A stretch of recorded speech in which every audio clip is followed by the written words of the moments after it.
Bonjour les amis, bienvenue pour cette nouvelle vidéo sur l'interprétation prophétique du livre de Josué.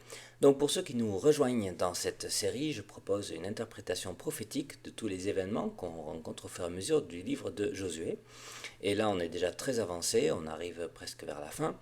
On a vu donc depuis le début la traversée du Jourdain, qui était le jour de l'avènement de Christ. On a vu le tribunal de Christ, le début du règne de Jésus sur la terre. On a vu la destruction de Babylone avec Jéricho, la chute de Babylone qui est la grande ville de tous les morts qui sont sortis de l'enfer et qui sont revenus sur la terre. Et dans l'épisode précédent, on a vu l'Antéchrist qui va conduire donc une alliance de 5 rois en tout contre tous ceux qui se sont associés à Jésus. Donc c'était la grande guerre de Adonit-Sédek contre les Gabaonites. Donc on arrive maintenant au chapitre 11. Avant de lire le chapitre 11 avec vous, on va regarder un petit peu le contexte prophétique parce que la dernière fois, on avait donc vu le dernier jugement des hommes. L'Église est revenue pour être unie à Christ et du coup, on avait le démarrage en fait du millénium. Hein, le monde était invité aux noces. Il y avait les vivants et les morts qui étaient là. Et donc, on était rentré dans tout ce temps du millénium. On avait vu ça aussi avec l'emprisonnement de l'Antéchrist et le retour d'Adonit-Sédek qui symbolisait en quelque sorte le retour de Satan libéré après le millénium. Donc évidemment Adonit-Sédek ne peut pas redevenir roi après dans Josué, donc c'est une autre personne qu'on va voir après pour le chapitre 11. Alors, on va parler un petit peu du millénium, comment concrètement ça va se manifester, comment ça va fonctionner avec les vivants et les morts. On va parler un petit peu de toutes ces catégories de personnes pour que vous compreniez un petit peu le contexte. On avait vu qu'il y avait 3 sortes de morts dans la ville de Babylone, hein, la grande ville du séjour des morts qui est arrivée sur Terre. Et donc une partie qui est restée rebelle. Hein, je ne suis pas certain que ces rebelles, même après leur condamnation, retournent en enfer, je ne pense pas. Euh, Même si, bon, il y a ce verset qui est intéressant, Philippiens 2, 10 et 11, qui dit afin qu'au nom de Jésus, tout genou fléchisse dans les cieux, sur la terre et sous la terre. Donc je ne sais pas s'ils sont encore sous la terre ou si ça parle de ceux qui sont maintenant sous la terre et qui vont après revenir. En tout cas, toutes ces personnes-là, même ceux qui sont déjà en enfer, aujourd'hui, il va falloir qu'ils plient le genou. Et verset 11, que toute langue confesse que Jésus-Christ est Seigneur à la gloire de Dieu le Père. Ça, c'est quand même une condition pour le salut, ça veut dire qu'ils vont accéder au salut, mais d'une manière différente, et on va voir comment ça va se passer, et ils ne seront pas forcément tous sauvés à la fin. Alors, après les rebelles, on a parlé des rebelles, j'ai interprété donc comme quoi il y avait 2 autres sortes de morts dans la ville de Babylone. Donc il y a ceux qui étaient donc Rahab et les invités de Rahab, hein, c'est comme ça que je les avais appelés. Ça correspondait donc au peuple d'Israël, hein, ceux qui descendent vraiment de Jacob, quoi, hein, d'Israël, et ceux qui viennent chercher le salut à Sion à travers eux. Donc, ils sont toujours morts, mais ils restent sur la terre pendant tout le millénium. Et la seconde mort a un pouvoir sur eux encore. Hein, ils peuvent encore être perdus parce qu'ils sont sous la menace encore de la seconde mort.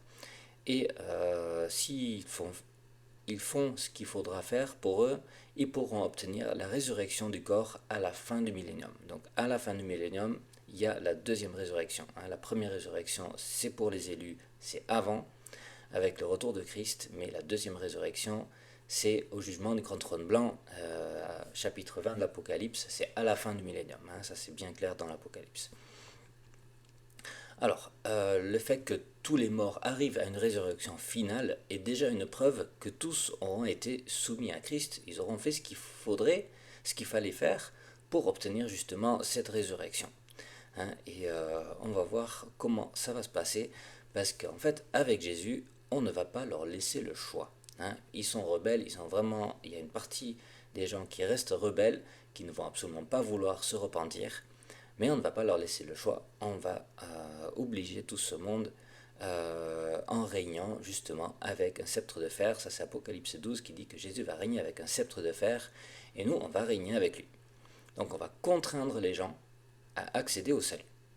Tous vont arriver à être sauvés d'une certaine manière parce que oui, ils arrivent à la fin à la résurrection. Alors c'est étonnant tout ça, mais j'ai un bon argument. On va regarder un petit peu quelques paraboles. On va regarder 2 paraboles qui parlent de repas. Et le premier parle d'un grand souper. Alors ça c'est dans Luc 14. Et ça commence verset 16. Donc un homme qui donne un grand souper. Ça peut faire penser un petit peu à la Sainte Seine, mais là cette invitation, il invite à beaucoup de gens, c'est l'invitation qui concerne spécifiquement Israël.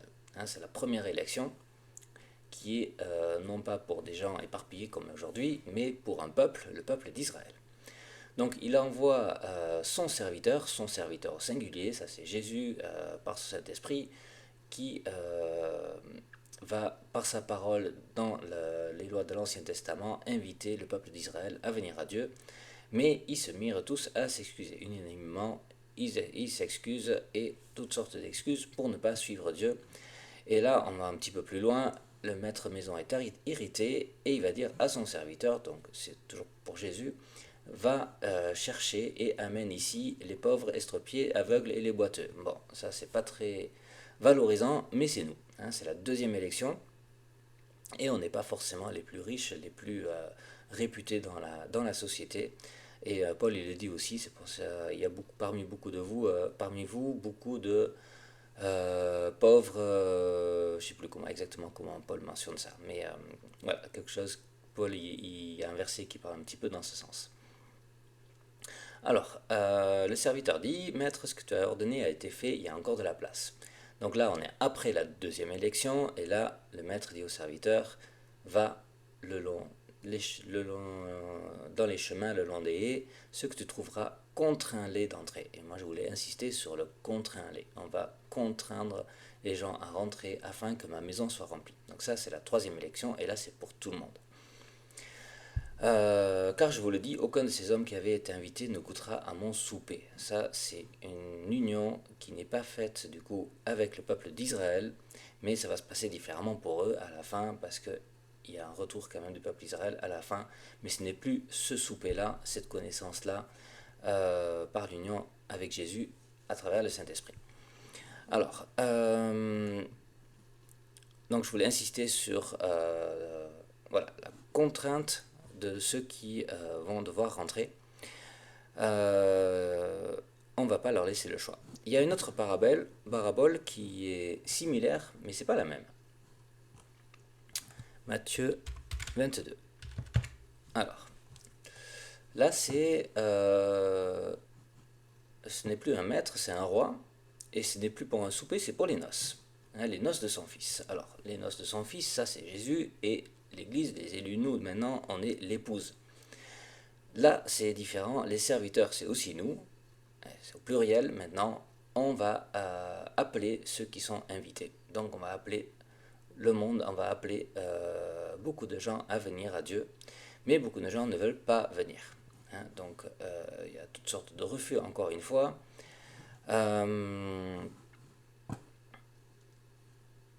Et là, Là, c'est intéressant parce que dans ce verset-là, on a donc le sacrifice. Les bêtes grasses sont tuées, donc le sacrifice, il est prêt pour vous. Dieu veut sauver le monde et se réconcilier avec lui, mais ils vont se rebeller contre Dieu. Et ça, c'est même donc à la fin, pendant le jugement, que Dieu se manifeste et qu'il manifeste son message de salut de l'Évangile au monde, et le monde ne veut pas le recevoir. Ça, c'est la partie de Babylone qui le refuse, et c'est pour ça que le roi hérité envoie ses troupes et fait périr les meurtriers et brûle leur ville. Ça, c'est la ville de Babylone, encore une fois, on vient d'en parler. Là, donc, les noces sont prêtes, donc on rentre dans le millénium, et on va appeler tous ceux qu'on trouve, on va appeler tout le monde. Donc nous, on est encore là, ça c'est notre tâche pour le millénium, on va rassembler tout le monde, et on va pas seulement rassembler ceux qui sont bien, on va rassembler les méchants et les bons.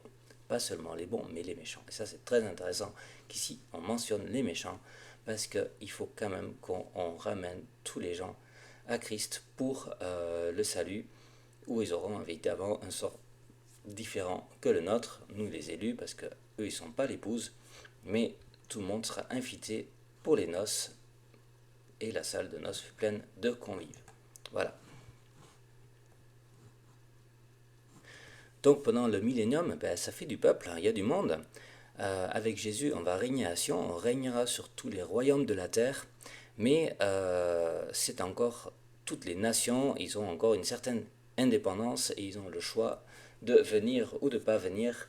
On va finalement les forcer quand même à venir, mais voilà, c'est quelque chose qui va prendre du temps et c'est pour ça que ça va durer 1000 ans tout ça. Alors, il y a des exemples des choses qui vont se passer pendant ce millénium. Il y a par exemple Ésaïe chapitre 19, qui est une prophétie sur l'Égypte, avec pas mal de choses étonnantes dans ce chapitre, des choses qui vont se passer en Égypte. Ça mentionne par exemple 5 villes en Égypte où ils parlent l'hébreu, hein, verset 18. Ça parle d'un roi sévère qui opprime le peuple, qui opprime ceux qui veulent suivre, en fait ceux qui croient en Jésus, hein, celui qui régnera donc à Jérusalem. Mais finalement, il y a une délivrance qui va arriver pour l'Égypte et une alliance qui va être faite avec l'Égypte à la fin. C'est quand même très curieux si vous regardez ce chapitre, tout ce qui va se passer avec l'Égypte. Et je crois que ça mentionne aussi la Syrie. Voilà, il y a une alliance entre Israël, l'Égypte et la Syrie. Voilà, tout ça, c'est des choses qui vont se passer pendant le millénium. Alors, ce qui va se passer aussi, c'est les prophéties de Zacharie chapitre 14, ça c'est pendant le millénium. On voit verset 16, Zacharie 14, verset 16, que toutes les nations viennent chaque année pour fêter la fête des tabernacles à Jérusalem. Donc chaque année, les nations doivent monter pour célébrer cette fête. Et ça, c'est par la force aussi que ça va être instauré, parce que c'est écrit que s'ils ne montent pas, eh bien, il n'y aura pas de pluie sur elle. Il n'y aura pas de pluie si elles n'obéissent pas à ce commandement. Donc on voit bien que on les contraint d'une certaine manière à participer à ça. Et il va falloir qu'ils viennent à Jérusalem et il y aura un rituel de purification à faire pour pouvoir venir à Jérusalem. Ça parle de sanctification encore dans ce chapitre-là, pour pouvoir s'approcher de Dieu et fêter cette fête de tabernacle. Donc, pendant les milléniums, donc les vivants, ils sont toujours mortels et ils vivront plus longtemps. Alors moi je pense qu'ils vivront pendant presque 1000 ans, parce que c'est comme ça que ça se passait au début de la Genèse. Hein. Vous regardez les chiffres dans le chapitre 5, la généalogie de la Genèse, ils vivent plus de 900 ans. Et je pense que c'est encore la même chose qui va arriver pendant le millénium. Les gens ils vont vivre la quasi-totalité du millénium, pour certains. Et on a un verset dans Ésaïe 65, verset 20.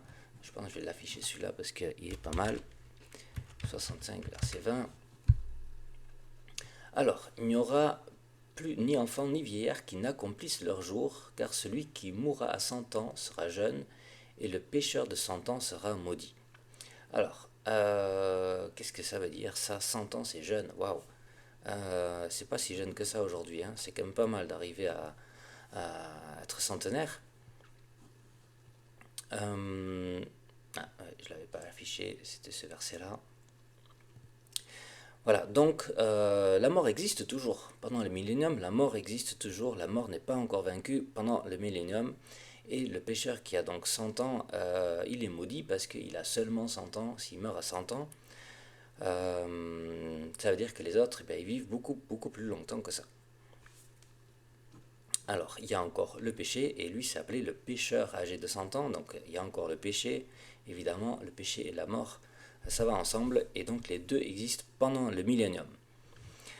Qu'est-ce qu'on voit aussi? On voit donc chapitre 2 de Daniel, la statue. Il y a cette vision de la statue qui dit que tous les royaumes de la terre seront détruits, hein, avec cette pierre qui arrive de la montagne et qui va écraser au niveau des pieds.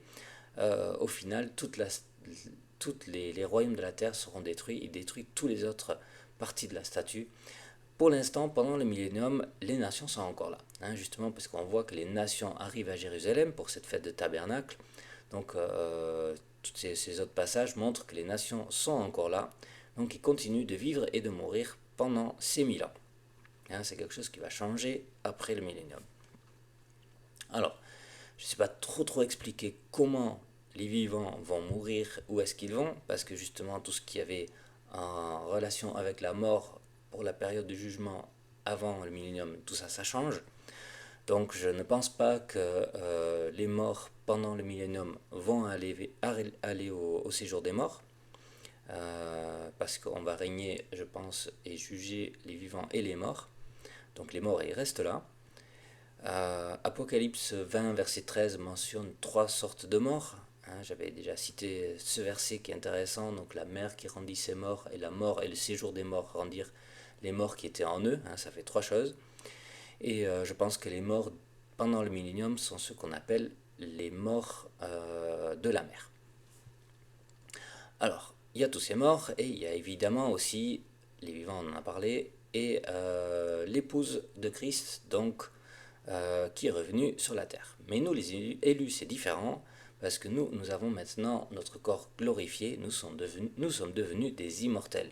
Hein, donc on est sur la terre immortels, alors que eux, ils sont toujours mortels, les autres des nations. Hein, les vivants qui n'ont pas connu la première mort, ben, ils sont encore là, ils n'ont pas encore connu la seconde mort. Les morts qui sont là, ils peuvent encore mourir la seconde mort.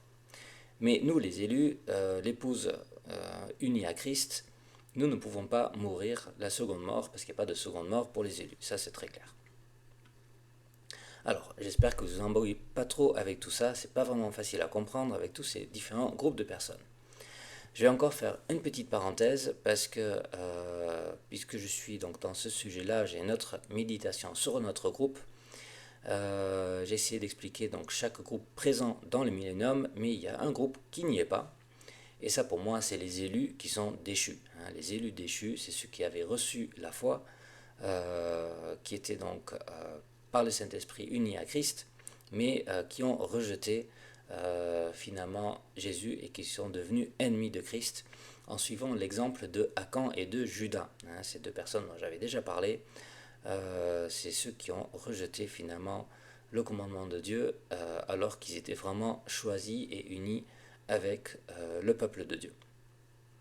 Eux, ils ont déjà plié le genou. Hein. Quand on parle de tous ceux qui vont plier le genou, eux, ils l'ont déjà plié. Parce que finalement, ils ont déjà confessé et fait le choix ouvertement de suivre Dieu. Et ils ne vont pas le refaire. Donc leur blasphème a déjà conduit à une punition éternelle. C'est ce qu'on a vu donc avec le blasphème contre le Saint-Esprit. Eux, c'est les seuls qui vont rester en enfer. Donc eux, ils vont rester dans le séjour des morts. Mais il y en a d'autres qui vont rester dans le séjour des morts, ça c'est expliqué au début, c'est la bête et le faux prophète. Alors, si les autres morts sont sur la terre, pourquoi la bête et le faux prophète ne seront pas sur la terre? Eh bien, pour moi, c'est assez simple. En fait, il n'y a qu'une seule explication. C'est qu'ils ne vont pas non plus subir la seconde mort. Ils font partie des élus déchus de Dieu. Ça veut dire qu'ils étaient élus. Autant le faux prophète que la bête. Alors, j'avais pas encore vraiment la conviction de ça quand j'ai parlé de Akan, mais je pense que l'Antéchrist, en fait, ça va être un formidable chrétien. À la base, ça va être un super chrétien, un super évangéliste qui va conduire le monde à suivre Dieu, et c'est probablement après la première manifestation de Dieu, de Jésus dans les airs, hein, quand il vient avec les nuées, après le jour de l'avènement de Christ, que le monde va d'une certaine manière essayer de se repentir et suivre Dieu, sauf que cet homme-là qui va amener plein de gens à Christ sûrement au début, va finalement tomber, comme d'autres sont tombés aussi, et agir par ses passions sous l'inspiration de Satan, et il va tomber sous la coupe de Satan, comme sont tombés aussi Akan et comme est tombé Judas en particulier.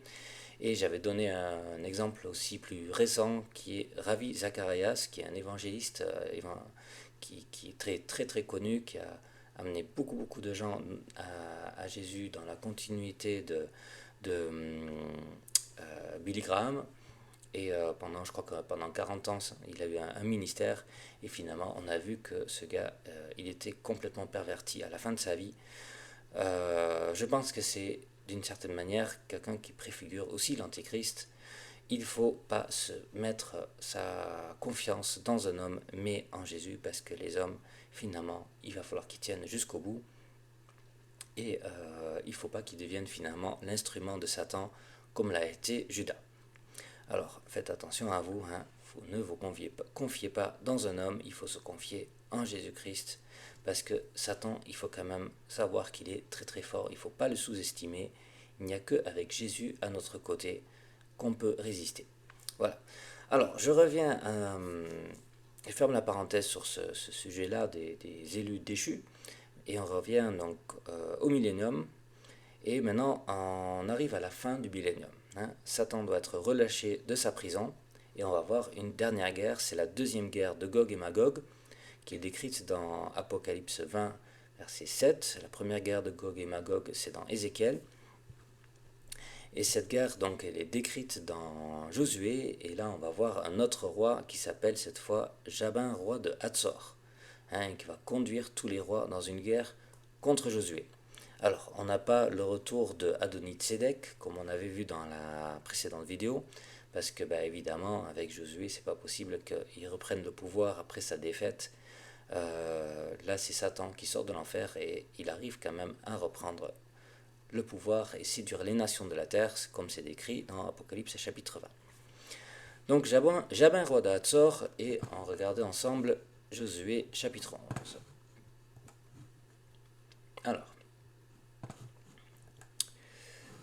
voilà, il va envoyer ses messagers à tous les rois, et là on va mentionner tous les rois et tous les chars. Ils sont en très très grande quantité, ils sont innombrables comme le sable qui est sur le bord de la mer. Ça c'est très intéressant comme verset, parce que c'est exactement l'expression qu'on va retrouver aussi pour la guerre de Gog et Magog dans l'Apocalypse. Hein, un peuple innombrable comme le sable qui est sur le bord de la mer.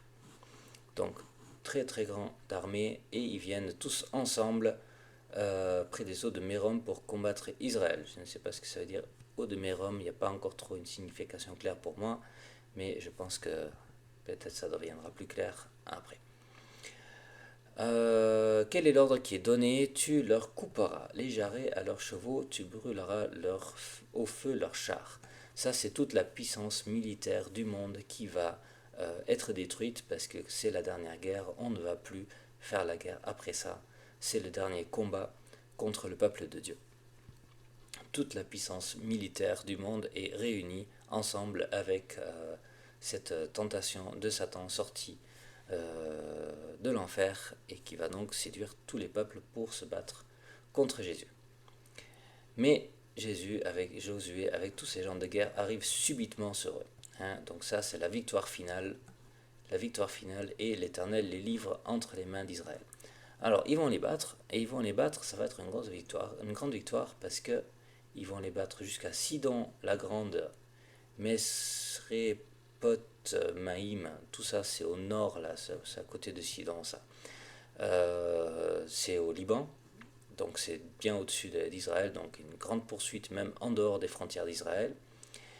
Et Mitzpah vers l'Orient. Mitzpah c'est au sud, et l'Orient, c'est de l'autre côté, et à l'Occident il y a la mer, donc en fait c'est vers tous les côtés, de tous les côtés en fait. Ça c'est incroyable, parce que c'est énorme.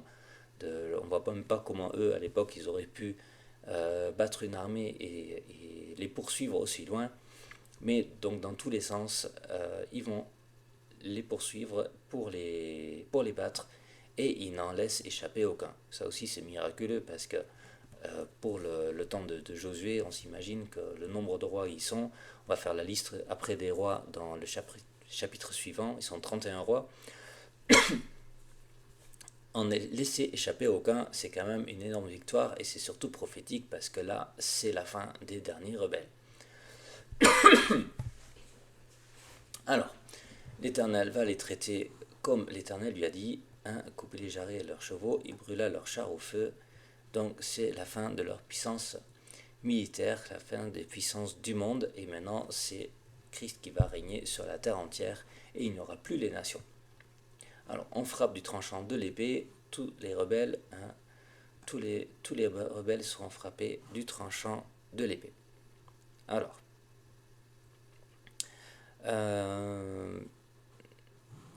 On ne va pas brûler les autres villes, ça c'était intéressant aussi, c'est quel verset ça? Verset 14. Alors, seulement Hatzor qui va être brûlé, hein, les autres villes ne seront pas brûlées, par contre, tous les gens sont éliminés.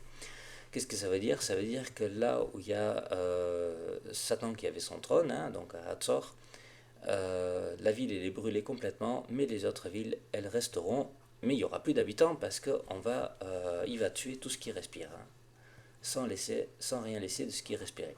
Donc on laisse les villes, mais pas les habitants. Ça veut dire qu'après ces villes ils seront pour le partage. On va voir ça plus tard dans une prochaine vidéo. Alors, qu'est-ce qu'il y a encore? Verset 18. La guerre que soutient Josué contre tous ces rois fut de longue durée. Donc il y a quand même un certain temps pour cette guerre. Hein, c'est pas comme la guerre contre Adoni-Tzedek où c'est vraiment le jour le plus long avec le soleil et la lune qui s'arrêtent. Là, c'est une guerre qui va durer un certain temps. Et peut-être aussi c'est le temps du millénium parce que les peuples sont rebelles à Jésus pendant le millénium. Mais on ne sait pas combien de temps ça va durer après le millénium jusqu'à finalement cette guerre contre Jésus. Alors, après, plus personne va faire la paix avec Israël, excepté Gabaon, donc excepté ceux qui ont fait alliance avec Josué, ceux qui ont fait alliance avec Jésus, et tous les autres vont s'obstiner à faire la guerre contre Israël, et ça sera donc le jugement pour tous ces peuples-là. Ils seront tous détruits à la fin. Et il n'y aura pas de miséricorde pour eux, sans qu'il y ait de miséricorde pour eux, parce que là maintenant on est au jugement dernier. Alors, il y a encore des Anakim, ça c'est les géants, ça parle des géants qui avaient. Ils vont tous éliminer ces géants et il va en rester à Gaza, à Gath et à Asdod, encore trois villes. Ce qui est intéressant là pour le mot Gath, c'est que ça signifie pressoir de la vendange. Et je pense avec ça, je comprends la signification le moment où il y a cette vendange de la cuve, de la colère de Dieu. Parce que je me posais la question, donc sur la question du sang,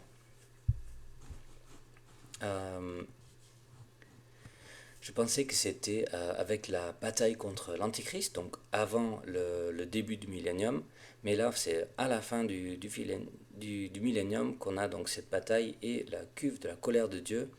On a Apocalypse 19-15 qui dit de sa bouche sortit une épée aiguë pour frapper les nations, hein, ce qui va se passer pendant et surtout à la fin du millénium. Il les pètera avec une verge de fer, donc ça aussi c'est pendant cette période de millénium, et il les foulera dans la cuve du vin de l'ardente colère du Dieu Tout-Puissant, et ça c'est en fait à la fin du millénium. Hein. Apocalypse 19 verset 15, ça fait référence à quelque chose qui va se passer après le millénium, donc après au niveau du chapitre 20, au niveau de la chronologie, et on les mentionne aussi donc, dans le petit livre de l'Apocalypse. Hein, je parle de la chronologie différente des chapitres 12 à 14, que j'appelle le petit livre de l'Apocalypse. Là on est à la fin, c'est la rivière de sang qui sort de la cuve de la colère de Dieu. Donc c'est à la toute fin, c'est après le jugement du grand trône blanc. Tous ceux qui ont choisi de faire alliance avec Satan pour se battre contre Jésus à la fin du millénium, ils seront ressuscités du coup à ce moment-là. Donc ils auront à nouveau leur sang et ils pourront faire le choix de rester à Sion pour avoir leur salutation ou de faire partie de l'armée des rebelles. Et c'est pour ça qu'il y aura autant de sang qui coule de la cuve de la colère de Dieu, parce que maintenant ils ont récupéré leur sang. Hein, j'avais mentionné donc le fait que quand les morts ils reviennent, ils récupèrent des os et des chairs, hein, selon Ézéchiel chapitre 36, si je ne me trompe pas, 37, je ne sais plus. Et voilà, là ils auront leur sang et il y aura le cuve de la colère de Dieu avec cette rivière de sang qui va sortir, qui est décrite dans Apocalypse 14. Ça veut dire que même pour tous ces rebelles, nous avons réussi à les forcer avant pour venir à Jésus et qu'ils obtiennent quand même la vie, la résurrection, mais comme ils sont restés rebelles, malgré la justice qu'ils ont vue et cette grâce qui leur a été donnée, hein, on a vu donc même dans la parabole le sacrifice qui a été fait pour eux, malgré toute la connaissance de Dieu qui a rempli la terre pendant tout le millénium, hein, ils ont vu la justice de Dieu, ils ont vu ça à l'œuvre, ils ont vu les fruits de la justice de Dieu et de son règne sur la terre. Ils ont quand même choisi le mensonge et du coup ils passeront au pressoir, Agathe, donc le mot pressoir, je pense que ça peut faire référence à ça. Alors on continue Josué, on arrive maintenant à la fin, verset 23. Josué s'empare de tout le pays. Donc maintenant, toute la terre est sous la domination de Jésus. Hein, c'est le royaume qui commence petit, qui va prendre d'abord Israël avec les autres nations qui lui sont soumis. Et maintenant, c'est Jésus qui va régner sur toute la terre, selon ce que l'Éternel avait dit à Moïse. Et maintenant, ça va être le temps de faire le partage. On va partager l'héritage avec les portions d'après les tribus. Et le pays fut en repos et sans guerre. Donc maintenant, on rentre dans la paix éternelle. C'était la dernière guerre. Maintenant, tout le combat est terminé. Il restera maintenant à voir le partage avec les portions. Alors le fait qu'on dit que ça c'est la fin et que maintenant le pays est en repos et sans guerre, ça c'est étonnant de voir ça au chapitre 11 parce qu'on sait très bien qu'avec Josué il y avait encore plein de guerres à faire. Pourquoi c'est mentionné là? Ben justement parce que c'est prophétique, parce que ça faisait allusion ici à l'entrée dans l'éternité après le millénium où maintenant on a la paix et qu'il n'y a plus de guerre. Alors, il me reste encore au moins une vidéo à faire. Maintenant, pour terminer Josué, il y a encore pas mal de chapitres dans Josué, mais il y en a beaucoup qui vont parler des différentes portions de l'héritage. Donc, je vais faire au moins une vidéo sur l'héritage, parce que les nations qui ont été vaincues, ils sont plus là. Maintenant, il faut qu'on partage tout ça, qu'on partage ces villes et toutes les richesses de la terre, selon les différents groupes de personnes. Et il y a pas mal de choses à dire là-dessus. Alors, je vous dis à bientôt. Que Dieu vous bénisse.